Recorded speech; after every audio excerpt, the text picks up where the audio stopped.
92,4 per 2 FM RRI Medan, suara kreativitas Indonesia, tatanan kehidupan baru. Masih barengan sama Argun, sahabat kreatif, di sore hari ini seperti yang Argun bilang tadi, di jam 17:05 waktu Indonesia Barat.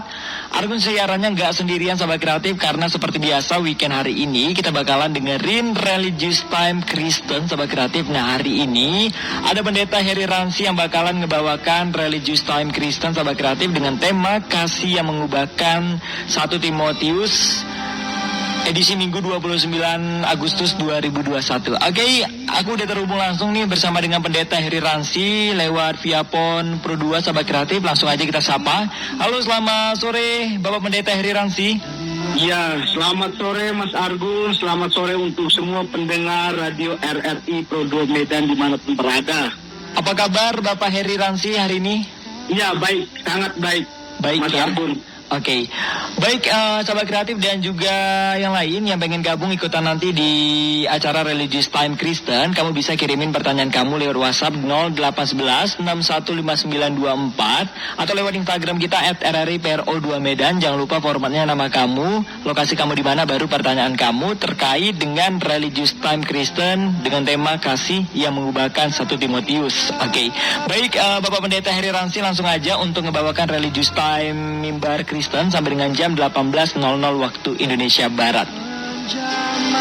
Iya. Terima kasih untuk kesempatan yang diberikan kepada saya hari ini. Selamat sore, salam sehat bagi kita semua. Iya, semua para pendengar radio dimanapun kalian berada, saya ucapkan salam sehat dan saya berharap semua boleh dalam perlindungan Tuhan yang Maha Kuasa. Iya, sebelum kita mendengar kebenaran firman Tuhan hari ini, saya melandasinya dengan berdoa. Kita berdoa. Bapa di surga, kami sangat bersyukur ya Tuhan untuk kesempatan di sore hari ini. Kami boleh ada dan masih ada karena kasih dan anugerah-Mu dalam kehidupan kami. Bapa di surga, pada saat ini ya Tuhan, kami akan belajar mengenai kebenaran firman-Mu. Biarlah kebenaran firman-Mu mampu mengubahkan hati kami, mengubahkan hidup kami, sehingga kami boleh menjadi anak-anak Tuhan yang menjadi pelaku-pelaku kebenaran firman-Mu. Bapa di surga, kami akan membaca, merenungkan kebenaran firman-Mu. Biarlah urapan kuasa-Mu boleh nyata di kehidupan setiap pendengar dan juga hamba-Mu yang akan menyampaikan. Di dalam nama Tuhan Yesus, kami sudah berdoa. Amin. Ya, shalom bagi pendengar radio RRI Pro 2 Medan dimanapun berada. Saya sangat bersyukur diberi kesempatan untuk kesekian kalinya di dalam pelayanan ya, untuk berbagi kebenaran firman Tuhan melalui Radio Republik Indonesia ini. Saudara yang dikasih oleh Tuhan, salam kenal. Mungkin masih ada yang belum kenal. Iya, nama saya Heri Ransi, saya hamba Tuhan pelayanan di Medan. Dan saya sangat bersyukur bisa melayani Bapak Ibu Saudara melalui udara. Tetapi tidak mengurangi rasa hormat saya. Saya sangat berharap Bapak Ibu Saudara dapat mendengar firman ini walaupun mungkin secara udara. Tetapi sungguh-sungguh mengaplikasikan dalam kehidupannya. Mungkin kita nggak bertatap muka, tetapi melalui udara kita bisa sama-sama belajar mengenai kebenaran firman Tuhan. Iya, hari ini tema kita adalah kasih yang mengubahkan. Kita belajar dari tema ini tentang kasih yang mengubahkan, yaitu saya ambil dari kitab 1 Timotius 1 ayatnya yang ke-14 sampai dengan ayat yang ke-16. 1 Timotius 1 ayatnya yang ke-14 hingga ayatnya yang ke-16. Demikian firman Tuhan. Malah kasih karunia Tuhan kita itu telah dikaruniakan dengan limpahnya kepadaku dengan iman dan kasih dalam Kristus Yesus. Perkataan ini benar dan patut diterima sepenuhnya. Kristus Yesus datang ke dunia untuk menyelamatkan orang berdosa, dan di antara mereka akulah yang paling berdosa. Tetapi justru karena itu aku dikasihani, agar dalam diriku ini sebagai orang yang paling berdosa, Yesus Kristus menunjukkan seluruh kesabarannya. Dengan demikian aku menjadi contoh bagi yang kemudian percaya kepadanya dan mendapat hidup yang kekal. Saudara, tentunya bacaan kita hari ini, dan kita tahu persis bahwa siapa yang menulis surat ini. Kalau kita melihat di ayat yang ke-13, saya akan baca, aku yang tadinya seorang penghujat dan seorang penganiaya dan seorang ganas, tapi aku telah dikasihaninya, karena semuanya itu telah kulakukan tanpa pengetahuan, yaitu di luar iman. Saudara, ketika mendengar itu, pasti kita sebagai umat Tuhan, sebagai anak-anak Tuhan, langsung berpikir bahwa ini adalah sosok orang yang mungkin dikenal dulu sangat-sangat ganas, yaitu Rasul Paulus. Kita langsung connect ke sana karena memang dari semua tokoh Alkitab yang dikenal sangat-sangat membenci orang Kristen pada waktu itu adalah Rasul Paulus. Dan ini merupakan ayat yang dia bagikan kepada anak rohaninya, yaitu Timotius. Karena apa? Pada waktu itu terjadi penyesatan-penyesatan. Banyak orang-orang mengajarkan ajaran-ajaran yang tidak benar. Saudara, hari ini kita belajar tentang tema kasih yang mengubahkan. Kita akan belajar dua pribadi mengenai bacaan kita hari ini. Tentunya pribadi yang pertama adalah kasih itu sendiri. Kasih itu sendiri adalah kasih yang dianugerahkan Allah melalui Yesus Kristus yang datang menjadi manusia. Untuk apa? Untuk mati di kayu salib, untuk menggantikan hukuman yang seharusnya kepada manusia, tetapi dialami oleh Yesus karena kasih yang begitu luar biasa. Lalu yang kedua, pribadi yang kedua kita akan pelajari juga adalah Rasul Paulus itu sendiri. Rasul Paulus adalah rasul yang kalau kita lihat latar belakang hidupnya adalah dia orang yang sangat-sangat jahat. Dia adalah orang yang sangat-sangat bengis. Dia adalah orang yang sangat membenci kekristenan, yang membenci orang yang datang atau orang yang menyembah kepada Yesus. Pribadi Rasul Paulus, pribadi yang sangat dikenal pada masa itu adalah pribadi yang anti dengan orang Kristen. Jadi kita belajar hari ini tentang Rasul Paulus yang hidupnya mengalami perubahan, mengalami kasih dalam kehidupannya, sehingga hidupnya diubahkan menjadi Paulus yang punya kerendahan hati, yang benar-benar merendahkan diri. Orang bilang, dia merendahkan diri sampai dia tidak bisa direndahkan lagi. Ada kutipan, rendahkanlah dirimu serendah-rendah mungkin sampai orang tidak bisa merendahkan. Ya, Rasul Paulus dulu, kalau kita melihat latar belakang, dia orang hebat, dia orang pintar, dia orang yang berpengaruh, dan dia punya pengikut banyak. Tetapi semua itu dianggap sampah ketika dia mengenal Yesus sebagai Tuhan. Saudara, kita belajar tentang kasih yang mengubahkan. Kalau kita melihat di ayat 13, aku yang tadinya seorang penghujat dan seorang penganiaya dan seorang ganas, tetapi aku telah dikasihaninya, karena semuanya itu telah kulakukan tanpa pengetahuan. Saudara, Rasul Paulus berbicara demikian. Itu merupakan sebuah kesaksian iman bahwa apa yang dia lakukan selama ini itu di luar imannya. Jadi poin pertama yang kita akan belajar hari ini adalah Paulus sadar akan dosanya. Saudara, kepribadian Paulus ketika mengalami pertolongan Tuhan itu ketika ia hendak ke Damsyik.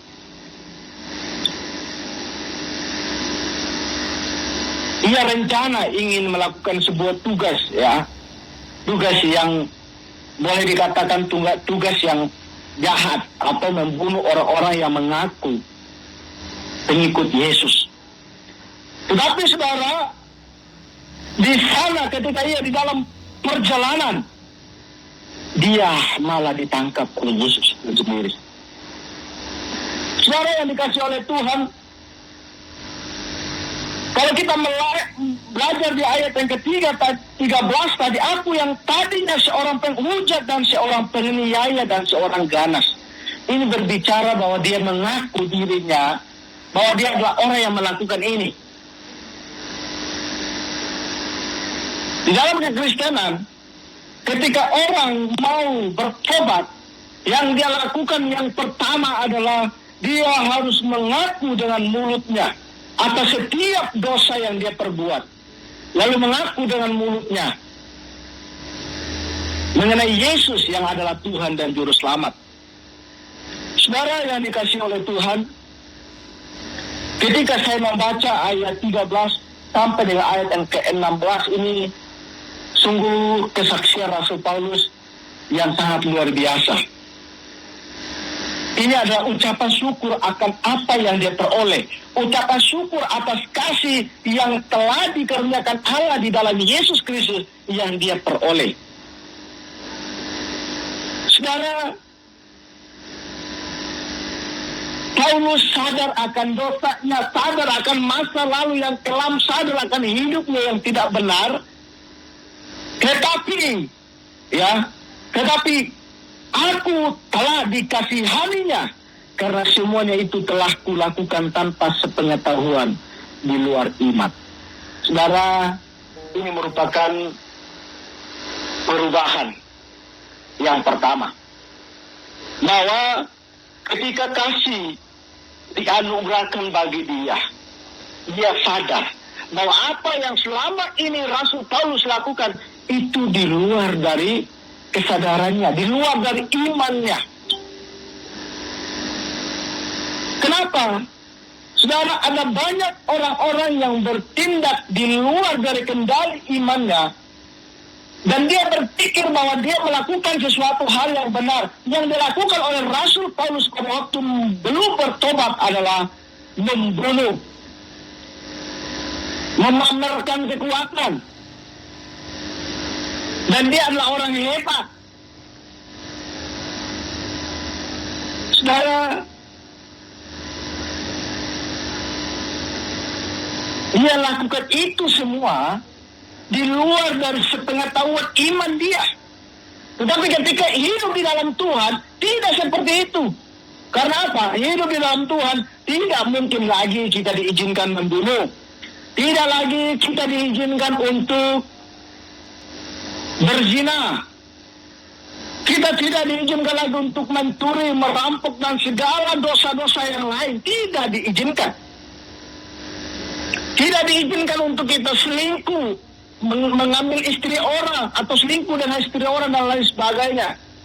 Tidak diizinkan karena apa? Ada hukum Tuhan. Saudara, kalau dalam khotbah di minggu yang lalu, itu berbicara tentang kemerdekaan sejati. Berbicara tentang kemerdekaan sejati, waktu itu Ibu Yulia menyampaikan bahwa berbicara kemerdekaan itu berbicara tentang kebebasan yang kita peroleh. Tetapi kebebasan bukan sembarang kebebasan.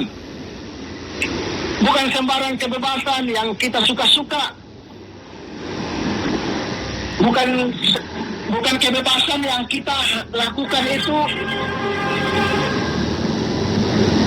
Bukan kebebasan yang kita lakukan dengan semena-mena. Tetapi di dalam kemerdekaan kekristenan, kebebasan yang kita miliki adalah kebebasan yang punya batasan. Ada hukum yang mengatur kita. Ada hukum yang mengatur kita. Artinya Bapak Ibu Saudara, Rasul Paulus menekankan di sini bahwa ia telah mengalami kasih dari Yesus itu sendiri. Ia mengalami pemulihan, pertolongan di dalam Yesus itu sendiri. Tetap aku telah dikasihaninya, karena semuanya itu telah kulakukan tanpa sepengetahuan, yaitu di luar iman. Baik, Bapak Pendeta Heri Ransi, Ya, kita break sejenak ya sebelum kita lanjutkan lagi untuk pembahasan kita mengenai kasih yang mengubah 1 Timotius. Oke, buat kamu semuanya sahabat kreatif yang ingin ikutan gabung di Pro 2 isu Religious Time Kristen bersama dengan Argun dan juga Bapak Pendeta Heri Ransi, boleh langsung WhatsApp di 0811615924 atau lewat Instagram @rripro2 Medan. Jangan kemana-mana, tetap di Pro 2 FM RRI Medan, Religious Time Mimbar Kristen. Kita sahabat kreatif, bagi Tuhan tak ada yang mustahil. Di Religious Time Mimbar Kristen masih barengan sama aku Argun, dan kita masih ngobrol bersama dengan Bapak Pendeta Heri Ransi di Religious Time Kristen hari ini sahabat kreatif, dengan tema kasih yang mengubah 1 Timotius sahabat kreatif. Oke, langsung aja kita sapa lagi untuk Pendeta Heri Ransi di sore hari ini. Halo, selamat sore, masih di sana Bapak Pendeta? iya, selamat sore Mas Argun. Oke, baik Bapak Pendeta, silakan untuk melanjutkan obrolan kita di Religious Time Mimbar Kristen pada hari ini. Baik, terima kasih Mas Argun. Iya, Bapak Ibu Saudara pendengar radio RRI dimanapun berada, tadi berbicara tentang poin yang pertama adalah ketika Rasul Paulus mengalami kasih itu, Rasul Paulus sadar akan setiap dosanya. Kita akan masuk dalam poin yang kedua. Poin yang kedua, apa sih dampak dari kasih yang diperoleh oleh Rasul Paulus itu? Apa sih dampak? Nah, ini kunci dari tema kita adalah kasih yang mengubahkan. Poin yang kedua adalah apa sih dampak dari kasih yang dialami oleh Rasul Paulus. Saudara, pertama-tama yang dialami oleh Rasul Paulus adalah hidupnya diubahkan atau menjadi contoh. Hidupnya diubahkan atau menjadi contoh. Kalau kita bisa melihat ya, di ayatnya yang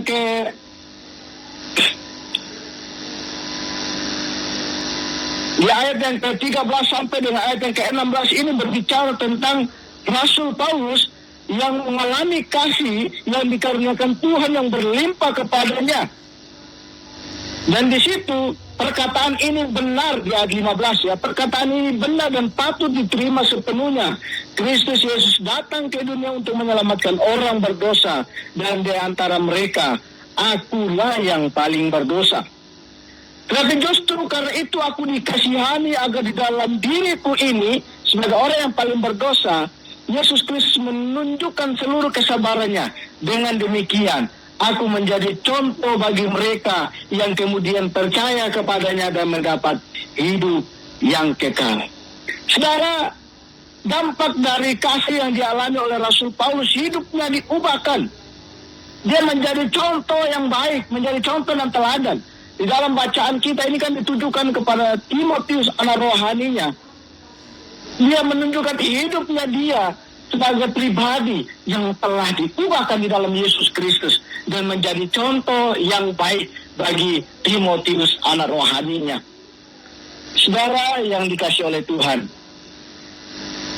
pengaruh kasih yang dialami oleh Rasul Paulus mengubah hidupnya.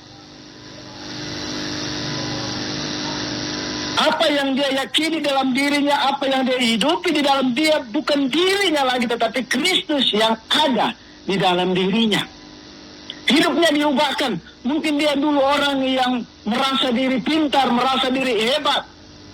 Dia orang berpengaruh. Dia orang yang punya jabatan. Saudara, kita tahu persis ketika Stefanus dibunuh, salah satu orang yang mendukung pembunuhan itu adalah Rasul Paulus itu sendiri. Kenapa? Karena memang prinsipnya, pada dasarnya, Rasul Paulus tidak suka orang yang hidup di dalam ajaran Yesus itu. Tetapi ketika dia mengalami kasih itu, hidupnya diubahkan, dia harus menjadi contoh. Dan dikatakan oleh Rasul Paulus, semua itu kuanggap sampah. Apa yang dianggap sampah oleh Rasul Paulus? Tentunya apa yang dia punya sebelum dia ada di dalam Yesus Kristus. Semuanya sampah. Tapi saudara, sangat luar biasa. Kasih itu mengubah hidup dari Rasul Paulus. Dia menjadi contoh dan teladan yang baik. Lalu yang kedua, dampak kasih dalam kehidupan Rasul Paulus yang kedua adalah menjadi hamba kebenaran yang rendah hati. Sekarang kalau kita membaca di ayat kita ini, kalau kita melihat di ayat 15 ini, di antara mereka akulah yang paling berdosa.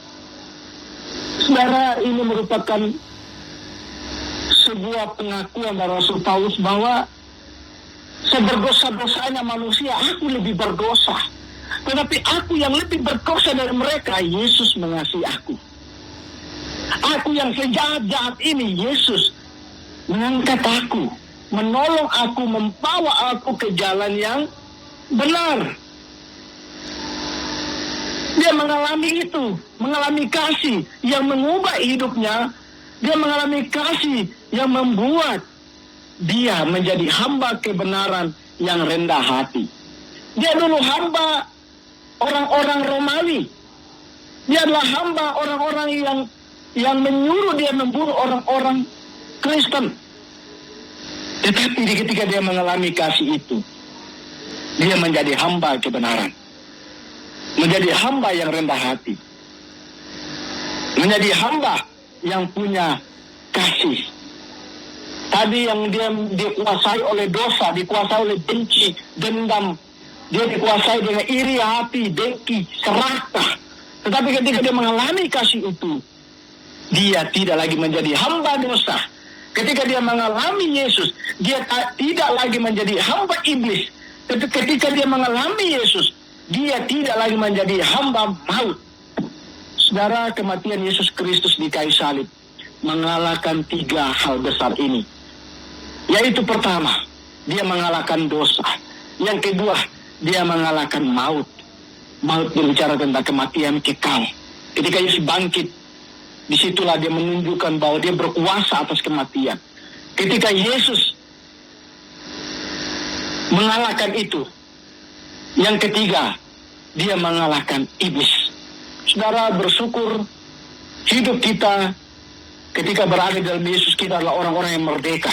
Dengan ketiga hal ini, kita tidak lagi dibelenggu oleh dosa, tidak lagi dibelenggu oleh iblis, tidak lagi kita takut akan kematian kekal, karena kita yakin bahwa kita akan hidup di dalam kerajaan sorga. Saudara,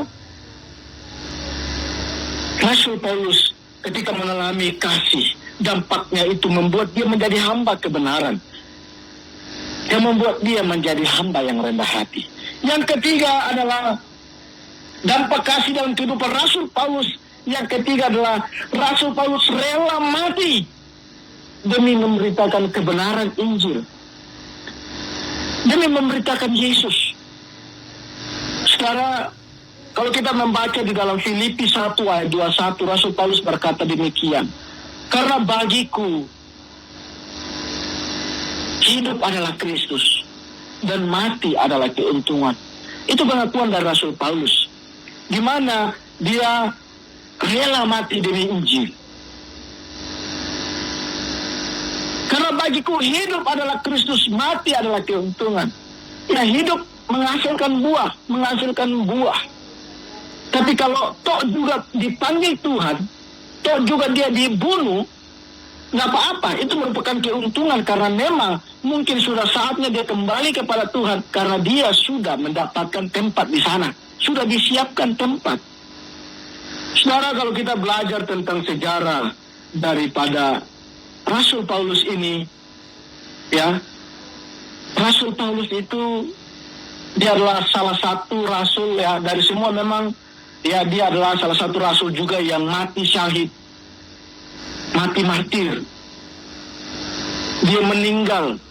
Dan menurut tradisi Kristen, Paulus itu dipenggal di Roma pada masa pemerintahan Nero, sekitar pertengahan 60-an. Saudara, Rasul Paulus sampai akhir hidupnya, betul, dia memang mati demi kebenaran. Tetapi kebenaran yang diajarkannya hidup sampai hari ini di setiap hati kita yang membaca dan mendengarkan firman Tuhan.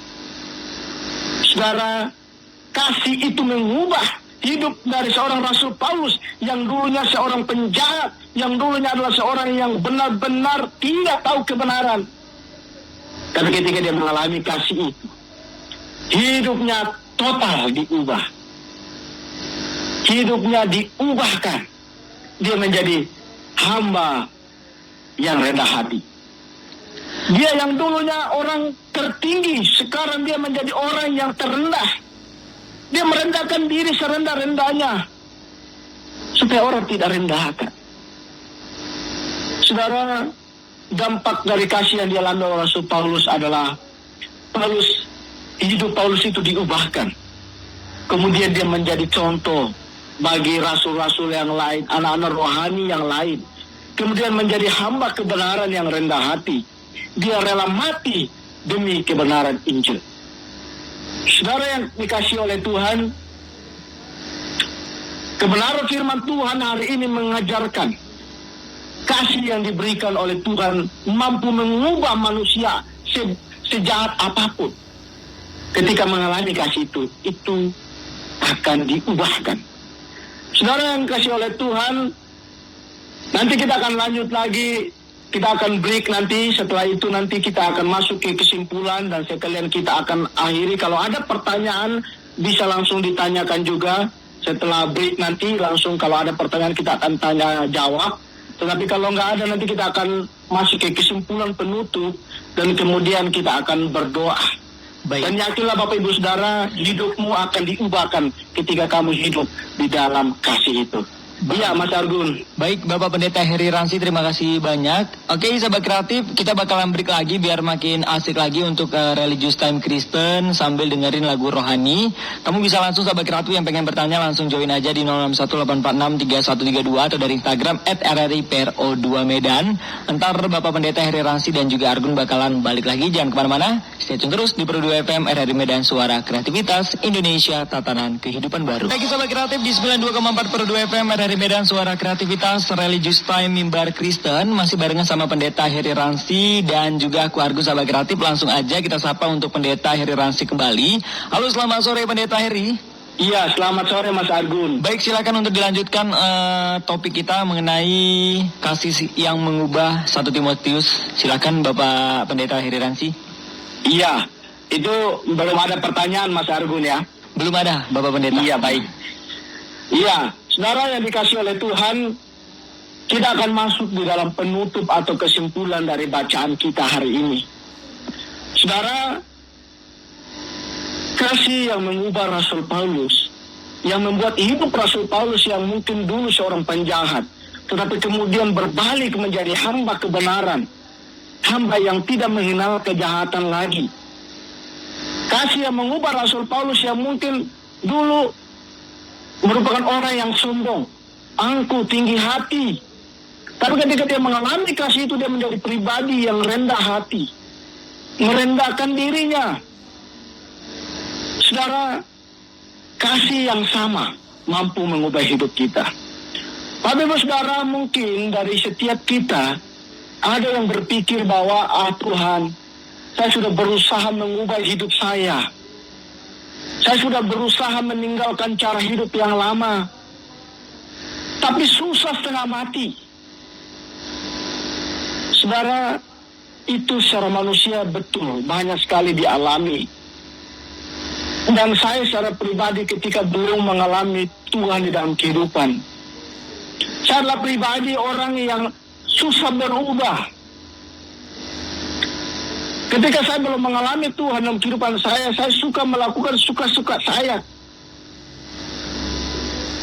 Dan ada titiknya ketika dosa yang terus berulang dilakukan, dan kemudian kita harus dihukum Tuhan melalui sakit penyakit. Lalu kita berdoa, Tuhan, kalau aku sembuh, aku akan berubah. Aku akan meninggalkan dosa ini. Tapi ketika kita disembuhkan, dan ketika saya secara pribadi dulu mengalami pemulihan dari Tuhan, kesembuhan, apa yang saya lakukan, saudara? Saya tetap melakukan dosa yang sama. Saudara, untuk kita meninggalkan dosa yang mengikat hidup kita tidak seperti mengubah telapak tangan. Atau tidak seperti mie instan yang orang bilang mie instan yang walaupun realitanya juga masih ada prosesnya. Ketika kita mau bertobat, berubah dari hidup kita yang lama, itu butuh yang namanya keteguhan hati, totalitas hidup, dan kemudian kesungguhan kita di dalam menerima apa yang Tuhan izinkan dalam kehidupan kita. Saudara, ketika kita meminta kesabaran sama Tuhan, Tuhan, hari ini aku mau keluar ke kantor.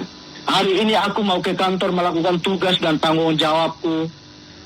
Tuhan, tolong saya, beri saya kesabaran di dalam mengendarai mobil, motor, atau apapun yang dikendarai. Atau beri aku kesabaran untuk menghadapi staf. Atau beri aku kesabaran dalam berhadapan dengan bosku yang galak, super galak. Saudara, realita bukan kesabaran yang Tuhan berikan dalam kehidupan kita. Tetapi apa? Kenyataan yang Tuhan izinkan terjadi di kehidupan kita adalah masalah. Ada rintangan dan tantangan ketika kita meminta kesabaran. Ketika kita minta Tuhan, beri aku kesabaran hari ini, Tuhan akan menunjukkan masalah di situ. Ketika kita menghadapi masalah itu, mampu nggak kita sabar menghadapi masalah itu? Saudara, hidup kita mungkin susah. Secara manusia susah berubah. Tapi yang kita percaya, Bapak Ibu Saudara, ketika kita sungguh hidup dalam Tuhan, seperti halnya saya secara pribadi, ada dosa dulu yang saya terikat. Tetapi ketika Tuhan pulihkan, hidup saya diubahkan. Dan banyak kasus-kasus hamba Tuhan yang lain yang mungkin dulu kasus ya, realita yang benar-benar susah itu adalah kasus-kasus seperti narkoba, kecanduan alkohol, kecanduan narkoba, kecanduan film porno, seks, dan lain sebagainya. Itu adalah dosa-dosa yang secara nyata susah kita tinggalkan. Itu yang membuat hidup kita susah maju dan bertumbuh di dalam Tuhan. Bahkan ketika kita minta pemulihan dari Tuhan, Tuhan gak serta-merta memberikan bagi kita langsung plong, kita langsung tiba-tiba rohani, meninggalkan dosa itu. Tidak, saudara, ada prosesnya. Tapi untuk kita melewati proses itu, nah ini yang paling susah. Susah bukan main, karena kita berhadapan dengan dunia. Mungkin hari ini kita berhasil, tapi besok ketika kita keluar, kita berjumpa dengan dunia itu. Tapi saudara, yakinlah, ketika kita sungguh bertobat, ketika kita mengalami perjumpaan dengan Tuhan, ketika kita mengalami pertobatan yang sungguh-sungguh, hidup kita hari demi hari akan diubahkan. Hari demi hari akan diperbaharui. Karena apa? Karena kasih yang dialami oleh Rasul Paulus, itu kita alami. Hidup ini, saudara, ibarat uap yang hanya sebentar saja, lalu lenyap. Nggak tahu ya, di Medan ini saya belum pernah lihat uap ya. Karena mungkin saya di depan rel kereta api atau depan jalan besar, jadi nggak ada rumput ya. Kalau di daerah-daerah yang lain banyak uap. Hidup kita seperti uap yang bentar saja lalu hilang. Waktu kita hari-hari ini diperhadapkan dengan masalah-masalah corona, virus yang mematikan, virus yang membuat orang bisa hidup dalam tekanan batin, tekanan pikiran, perasaan, semuanya. Karena apa? Corona nggak berakhir. Masalah ekonomi terjadi, masalah sosial terjadi. Banyak orang-orang yang mengakhiri hidupnya dengan sia-sia. Banyak orang-orang yang melakukan hal di luar dari yang dikehendaki Tuhan. Hanya untuk apa? Untuk uang. Untuk uang. untuk bertahan hidup. Secara corona ini menakutkan. Tapi kita sebagai anak Tuhan, marilah kita sungguh berdoa kepada Tuhan, meminta pertolongan dari Tuhan. Mungkin corona nggak akan berakhir memang ketika kita minta pertolongan Tuhan. Tetapi Tuhan akan memampukan kita melewati badai hidup yang ada. Memberikan kita hikmat untuk menjalankan hidup kita dengan cara-cara Tuhan.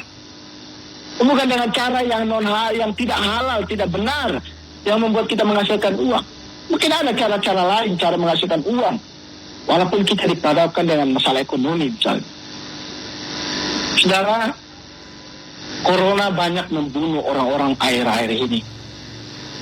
Banyak keluarga-keluarga kita meninggal dunia. Tapi saudara, apakah mereka sudah punya kepastian memperoleh hidup yang kekal? Apakah sebelum mereka meninggal, apakah sudah mengalami kasih itu sendiri? Apakah sudah mengalami kasih pertobatan? Jangan sampai hidup kita, saudara, karena susah berubah, bertobat, kita didapati oleh Tuhan masih dalam melakukan dosa dan Tuhan memanggil kita pulang ke rumah Tuhan. Mati kita. Hidup ini tidak berbicara tentang sekali, tetapi ada hidup yang akan datang. Hidup yang lebih lama. Kita sekarang diberi usia oleh Tuhan, ya minimal 70 tahun, maksimal 80, selebihnya itu adalah penderitaan atau kesukaran. Sebagai orang-orang Kristen yang saya kasihi, pergunakan waktu yang ada. Memang masalah banyak. Hidup kita mungkin di dalam masalah-masalah tekanan. Hidup kita masih dikuasai oleh dosa-dosa. Hidup kita masih dikendalikan oleh keinginan daging, keinginan dunia. Atau hidup kita masih dikendalikan oleh AIDS atau AIDS, angku, iri, dengki, serakah.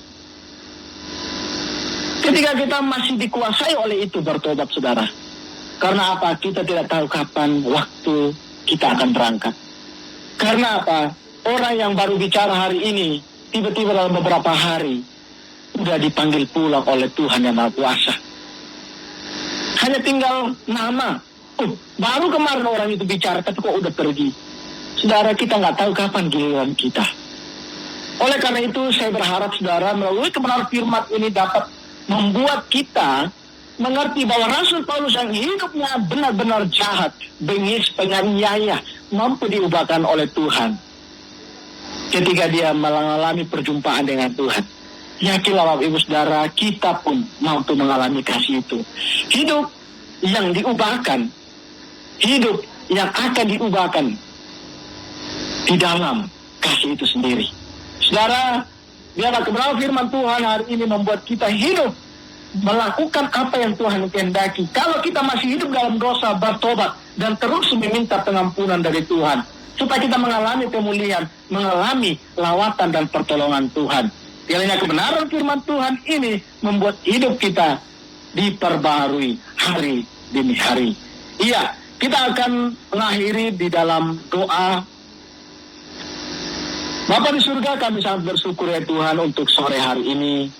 Kami sungguh bahagia punya Allah seperti Engkau, Allah yang penuh kasih, yang mengajarkan kami untuk meninggalkan hidup yang lama, hidup dalam kasih. Mungkin kami ya Tuhan adalah orang-orang yang berada di lingkungan-lingkungan kejahatan. Atau kami berada di lumpur dosa. Oleh karena itu Tuhan, kami minta urapan kuasa boleh ada di dalam hati kami, sehingga hidup kami diubahkan, sehingga kami boleh mengalami kasih di dalam Tuhan melalui Yesus Kristus. Kami minta urapan-Mu Tuhan, kuasa Roh Kudus-Mu menjamah hati setiap para pendengar, supaya mereka boleh disadarkan. Mungkin ada yang sedang berjalan di dalam kesesakan.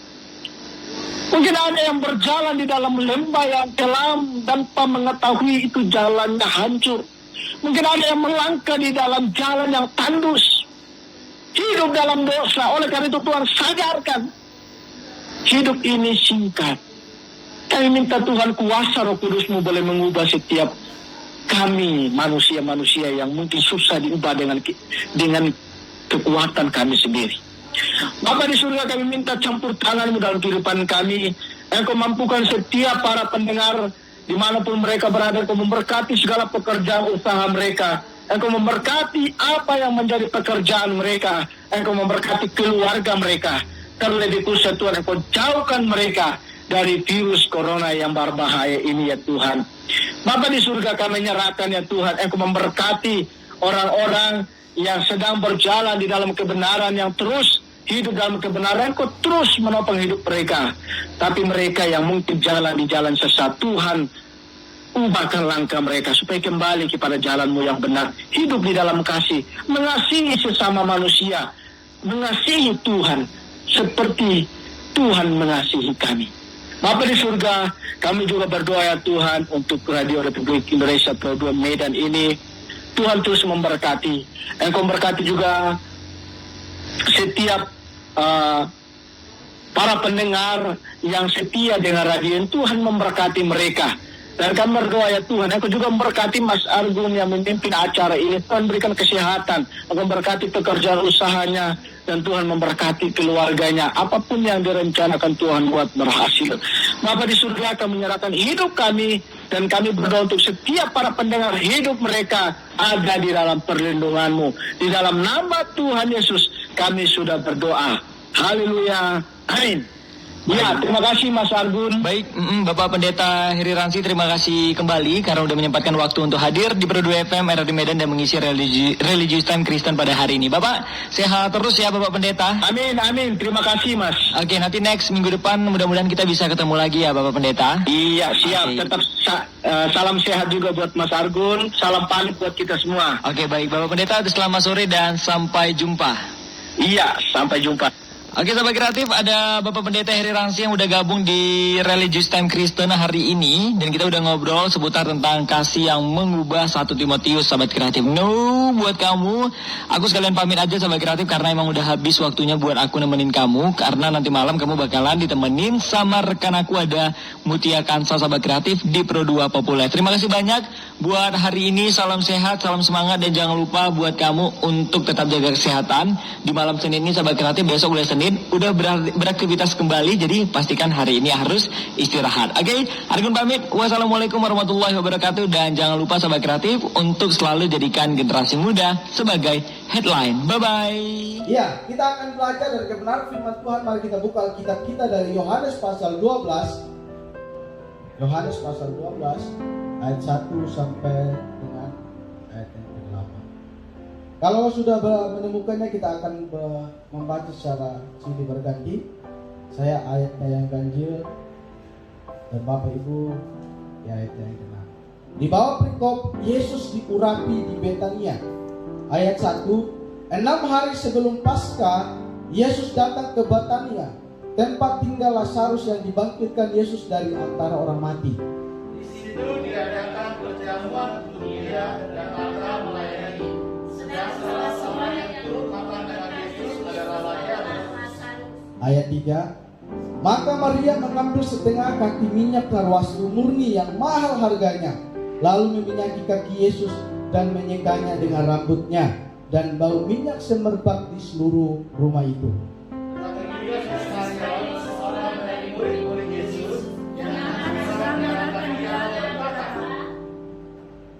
Mengapa minyak narwastu ini tidak dijual 300 dinar dan uangnya diberikan kepada orang-orang miskin? Hal itu dikatakannya bukan karena ia memperhatikan nasib orang-orang miskin, melainkan karena ia adalah seorang pencuri. Ia sudah mengambil uang yang disimpan dalam tas yang dipegangnya. Maka kata Yesus, biarkanlah dia melakukan hal ini mengingat hari penguburanku. Karena orang-orang miskin selalu ada pada kamu, tetapi aku tidak akan selalu ada pada kamu. Amin. Ya, Bapak Ibu Saudara yang dikasihi oleh Tuhan, hari ini kita berbicara tentang kasih yang dikritik. Kalau di ibadah pemuda tadi malam, temanya adalah kasih itu rela memberi. Saudara, kasih yang dimaksud adalah kasih seorang Maria yang dilakukannya kepada Yesus. Ketika kita melihat hal ini, tentunya kasih terletak ketika Maria memberikan minyak narwastu itu membasuh kaki Yesus dan menyekanya dengan rambutnya. Maria meminyaki kaki Yesus dengan minyak narwastu. Bapak Ibu Saudara, kita melihat ini kurang terang gambarnya ya, bisa begitu ya.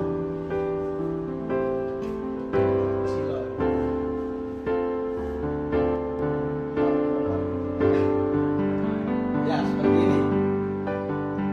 Supaya Juniki bisa baca ya, Juniki ya. Iya. Di ayat 3 dari bacaan kita Yohanes pasal 12 di situ dijelaskan tentang minyak narwastu itu. Saya akan baca. Maka Maria mengambil setengah kati minyak narwastu murni yang mahal harganya, lalu meminyaki kaki Yesus. Saudara yang dikasih oleh Tuhan, dari ayat ini menceritakan tentang minyak narwastu murni yang dipakai oleh Maria untuk meminyaki kaki Yesus. Artinya apa saudara? Minyak narwastu ini bukan minyak yang abal-abalan. Kalau kita bilang KW2, KW3 gitu ya. Ini asli. Apa Pak? Kaleng-kalengan. Bukan kaleng-kalengan. Ini asli murni. Dikatakan minyak narwastu murni. Artinya ini minyak yang benar-benar murni gitu, spesial, dan itu dilakukan memang pada waktu itu. Momen-momen tertentu minyak ini dipakai. Tidak semua momen. Dari ayat ini adalah sebuah tindakan yang dilakukan oleh Maria kepada Yesus. Dia melakukan hal ini, dia meminyaki kaki Yesus dengan minyak narwastu murni. Dan kita kenal harganya ini mahal, yang mahal harganya. Minyak narwastu yang kita akan pelajari minyak yang mahal, bukan minyak kaleng-kaleng, bukan minyak KW ya, bukan minyak KW2, KW3, tapi ini asli mahal. Bagi saudara, minyak narwastu pada waktu itu, minyak narwastu ini dikenal sangat mahal harganya dan tidak sembarang orang punya, dan tidak semua orang punya.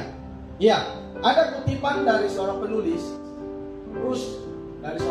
ya, dia kutip begini: minyak narwastu adalah parfum seperti minyak yang disarikan dari akar dan ranting tumbuhan narwastu yang tumbuh di India. Jelas bukan salah satu dari minyak wangi bermutu yang dijual di pasar Betania. Artinya apa saudara? Minyak ini tidak dijual di sembarang tempat. Ini dikatakan bahwa minyak narwastu ini bukan salah satu ya, bukan salah satu dari minyak wangi yang dijual di pasar Betania. Artinya banyak minyak yang bermutu di pasar Betania pada zaman itu, tetapi minyak narwastu ini tidak ditemukan di sana. Saking spesialnya, saking istimewanya, dan saking tidak semua orang punya minyak narwastu ini. Baik saudara, kutipan yang kedua,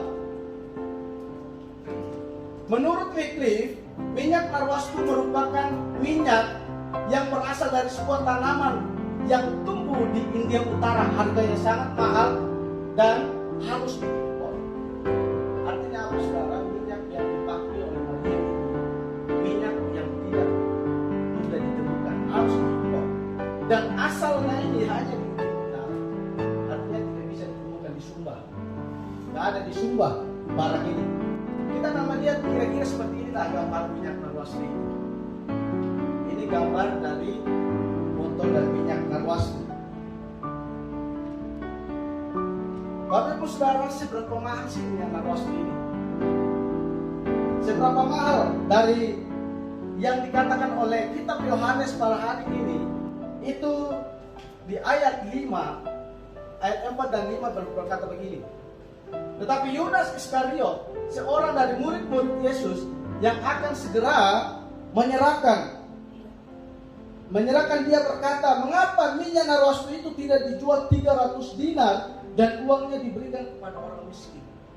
Berapa harganya saudara? 300 dinar. 300 dinar ini bukan uang yang sedikit pada masa itu. 300 dinar adalah uang yang begitu besar nilainya, begitu mahal. Bagi saudara, 300 dinar merupakan uang logam pada masa itu, uang logam Romawi, dan nilainya itu begitu tinggi. Bapak Ibu Saudara, harga dari minyak itu harga 300 dinar. 300 dinar. Dan harga pada waktu itu begitu sangat mahal. Bapak Ibu Saudara tahu, 1 dinar itu nilai dari gaji seorang buruh harian. Bapak Ibu Saudara, pada masa itu seorang akan digaji dalam 1 hari dia bekerja dari jam 6 pagi sampai dengan jam 6 sore dengan harga berapa? 1 dinar. Pada zaman itu seorang buruh harian dia boleh bekerja di kebun anggur dan gajinya itu 1 hari 1 dinar. Bayangkan Bapak Ibu, jikalau harga minyak Narwaswi 300 dinar, kalau orang ingin membeli minyak ini dia harus nabung selama berapa hari? 300 hari. Dan boleh disimpulkan 1 tahun. Jadi kalau Bu Mida mau beli ini gaji 1 tahun ini tempat kerjanya, itulah hasilnya minyak Narwaswi. Kita baca ayat, ada ayatnya.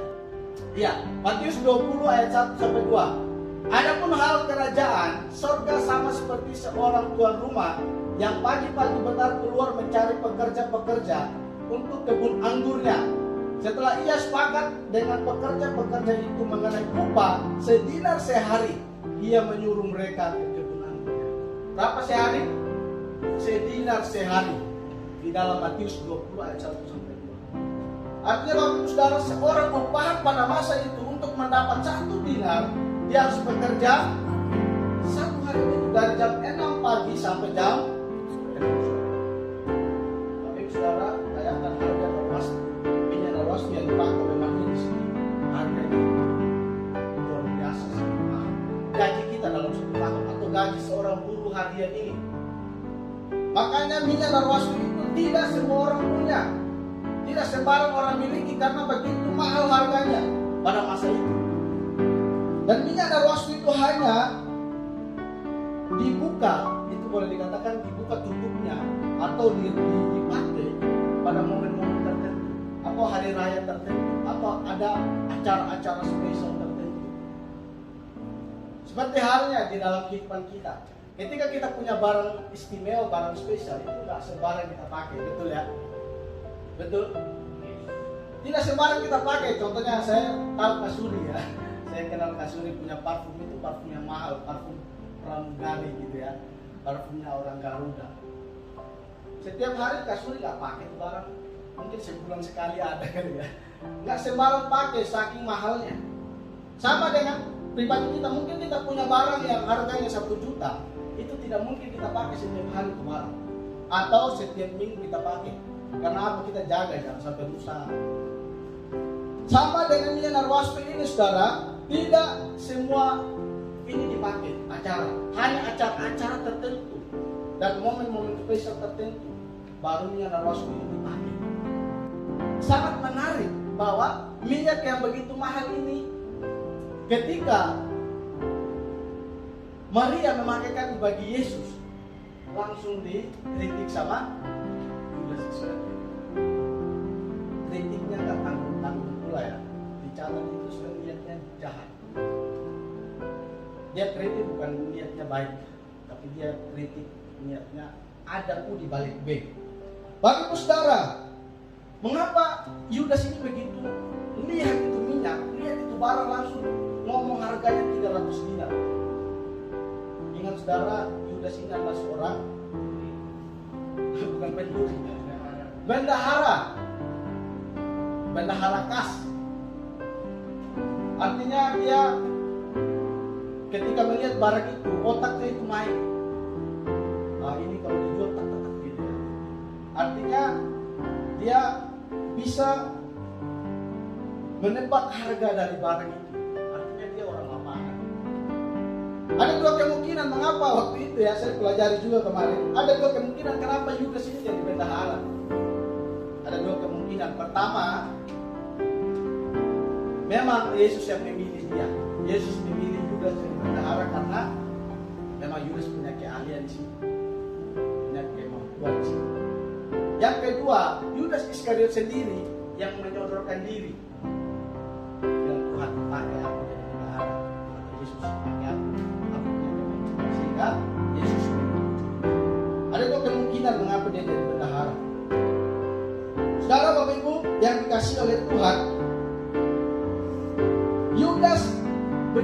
melihat barang itu langsung menembak harga. Dan dia langsung mengkritik dari apa yang tindakan kasih yang dilakukan oleh seorang Maria tersebut. Saudara yang dikasih oleh Tuhan, minyak narwastu yang dipakai oleh Maria itu merupakan bukti. Karena memang pada zaman itu minyak narwastu dipakai di perayaan hari spesial. Bagi Maria, ketika dia bertemu dengan Yesus, ini adalah hari spesialnya untuk memberikan yang terbaik yang dia punya untuk Yesus. Saudara, bagi Maria ketika bertemu dengan Yesus, dia meminyaki kaki Yesus. Artinya Maria sedang memberikan dari dirinya barang yang paling berharga, yang paling istimewa dan paling spesial yang dipersembahkannya kepada Yesus. Tapi saudara, melihat dan harganya saja, betul ini barang yang spesial, barang yang antik orang bilang, tidak sembarang orang punya. Dan ketika dia rela memberikannya untuk meminyaki kaki Yesus, itu bukti bahwa harga seberapa harga pun itu barang itu menjadi tidak berharga ketika dia mempersembahkannya kepada orang yang paling berharga, yaitu Yesus Kristus. Bapak saudara yang dikasih oleh Tuhan, tindakan Maria menunjukkan kasih dan pengorbanan yang sangat luar biasa. Tindakan dari Maria menunjukkan dia rela memberikan dari dirinya barang yang istimewa, barang yang berharga untuk diberikan kepada Yesus. Bapak Ibu Saudara, seorang penulis berkata begini, Maria sedang menunjukkan pengabdiannya kepada Yesus sebelum terlambat. Ia memberikan bunga harum pada waktu Yesus masih hidup dan bukan membawanya pada penguburan. Tindakan kasih dan penyembahan dilakukan di depan banyak orang dengan spontan, penuh pengorbanan, murah hati, bersifat pribadi dan berani. Warren berkata bahwa Maria sedang menunjukkan pengabdiannya kepada Yesus sebelum terlambat. Saudara, maksud dari penulis ini adalah, atau maksud dari Warren ini adalah bahwa ketika Yesus berkata begini, dari ayat bacaan kita di situ Yesus berkata begini, biarkanlah dia melakukan ini mengingat hari penguburan. Saudara, Maria sedang menunjukkan pengabdiannya kepada Yesus sebelum terlambat. Apa arti ini? Artinya bahwa yang dilakukan Maria ini menunjukkan pengabdian sebelum Yesus akan mati. Bapak saudara, ketika Yesus mati, ada beberapa orang bawa minyak-minyak dan rempah-rempah di mayat Yesus, betul ya? Mereka membawa itu. Tetapi Maria memberikannya itu ketika Yesus masih hidup. Dia tidak memberikannya pada waktu Yesus sudah mati. Dia memberikannya sebelum terlambat. Dia mengabdikan dirinya bahwa dia memberikan yang paling berharga ketika Yesus masih hidup. Dan di depan banyak orang dengan spontan. Artinya dia gak ada negosiasi dengan keluarga atau apa. Dan dia berani membayar harga itu. Bapak Ibu Saudara, sama dengan kita yang masih punya orang tua, ya, yang masih punya orang tua atau keluarga, orang tua lah yang terkhusus, bahwa kita harus memberikan bunga harum. Ya, di situ dikatakan harus mempersembahkan bunga harum bagi orang tua kita. Bunga harum di sini bersifat dalam tanda kutip itu transparan, pulsa, atau hal ada sesuatu yang kita lakukan bagi orang tua kita kalau orang tua kita masih hidup. Joniki juga harus begitu. Joniki kalau sudah punya penghasilan sekali-sekali lah beli sesuatu buat orang tua. Jangan orang tua yang belikan buat Joniki. Saudara, kalau di NTT itu biasanya kalau orang meninggal baru pesta besar-besaran, habis ratusan juta, tak tanggung-tanggung. Untuk apa? Untuk meriahkan, merayakan, dan bahkan itu sudah ada istiadat atau budaya yang sudah mendarah daging di kehidupan orang NTT, khusus di Sumba ya, nggak semua Kupang, nggak ya, hanya di Sumba. Kalau orang mati, orang meninggal, kalau kita nggak merayakan dengan pesta habis 100 itu kayak bukan, ya nggak terpandang oleh orang miskin. Kalau ditanya berapa yang dipotong, hanya 1 ekor kerbau, itu langsung dibilang miskin, nggak ada keluarganya, nggak punya keluarga yang mendukung. Saudara yang dikasih oleh Tuhan, selagi ada waktu, mari kita memberikan sesuatu buat orang tua kita. Ingat ini ya, kalau setelah pulang itu beli sesuatu buat orang tua, tapi kasih uang kram. Saya ingatkan, ya. Saudara, kita kalau masih punya orang tua, berilah mulai dari sekarang. Karena apa? Jangan tunggu dia meninggal dulu atau apa baru kita mulai memikirkan pestanya dan lain sebagainya. Saya secara pribadi setiap bulan itu kirim buat mama saya. Dia memang gak butuh uang saya, tetapi dengan memberi itu dia begitu senang. Ketika lihat mama saya senang, disitulah saya selalu senang aja kalau saya lihat mama saya bahagia. Karena apa saudara, semenjak saya selama saya hidup, saya gak pernah memberi mereka waktu bapak itu masih hidup. Ketika bapak itu meninggal, baru saya tahu yang namanya cinta kepada orang tua. Jadi teman-teman anak muda, karen apa ya, kalau sudah besar nanti jangan lupa kepada orang tua. Kalau sudah kerja, ini juga jangan lupa kepada orang tua. Selagi kita Abraham, selagi kita punya orang tua, berikan yang terbaik bagi mereka selagi mereka masih hidup. Hal ini yang dilakukan oleh Maria kepada Yesus. Dia memberikan sesuatu yang paling berharga ketika Yesus masih hidup. Dia mengabdikan sesuatu pada Yesus sebelum terlambat. Bapak Ibu Saudara, tindakan Maria ini menjadi contoh dan teladan bagi kita, yang rela berkorban, yang rela membayar harga untuk Tuhan. Dia berani membayar harga untuk Tuhan. Jikalau hidup kita mengasihi Tuhan, jikalau hidup kita cinta akan Tuhan, sudahkah kita rela berkorban bagi Tuhan? Sudahkah kita bayar harga kepada Tuhan? Ataukah kita menuntut sesuatu dari Tuhan? Saudara, hidup dari Maria ini biarlah menjadi contoh dan teladan bagi kita, supaya kita berani memberikan sesuatu yang mungkin susah kita berikan, tapi kita mau berikan itu Tuhan. Saudara, menarik untuk dilihat bahwa kasih yang dilakukan Maria ini bagi saya itu kasih yang sangat luar biasa. Memberi kepada Tuhan nggak tanggung-tanggung. Itu boleh dibilang gaji seorang buruh dalam 1 tahun itu dituangkan dalam seketika kepada kaki Yesus. Artinya dia rela berkorban. Tapi tahukah saudara bahwa tindakan kasih yang dilakukan oleh Maria ini justru mendapat kritikan?